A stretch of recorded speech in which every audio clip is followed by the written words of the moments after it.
Here's a brief summary of Pet Sematary. Based on the novel made by author Stephen King, the Creed family moves to Maine and befriends a neighbor named Judd Crandall, who takes them to a nearby isolated pet cemetery in the forest behind their house. During Thanksgiving, while the family was out, their pet cat Church gets run over by a truck and gets killed. Realizing Ellie will be devastated, Judd helps Lewis bury Church beyond the cemetery in an ancient Micmac burial ground, while also warning Lewis not to mention what they've done. However, there are reasons why an ancient burial ground must never be disturbed, as we have seen from a different movie. Church becomes alive again and returns to the house, but showing a more angry behavior, especially towards Lewis.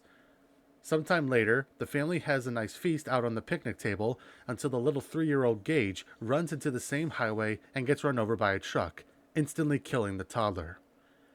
As they bury Gage during the funeral, Judd believes that bringing Lewis to the ancient burial aroused the malevolent spirits, believing those spirits were the cause of Gage's death.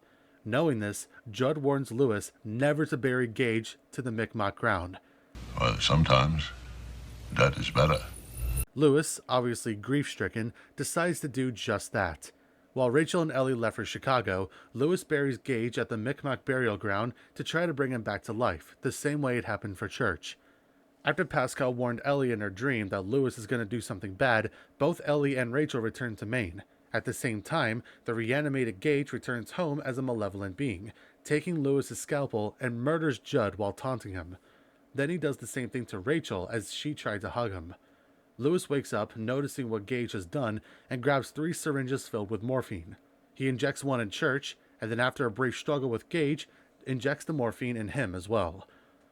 Lewis had now lost his son, his friendly neighbor, and his wife. His grief turned him to insanity, to the point that he grabbed his wife and instantly buried her to the same burial ground, even after being warned by Pascal not to make it worse. Clearly he didn't listen or learn from his mistake, since Lewis believes he waited too long last time. This time it'll work. In the end, Rachel returns to life, and the couple have a romantic moment, until she takes a large knife from the counter and kills Lewis off screen, and it cuts to black.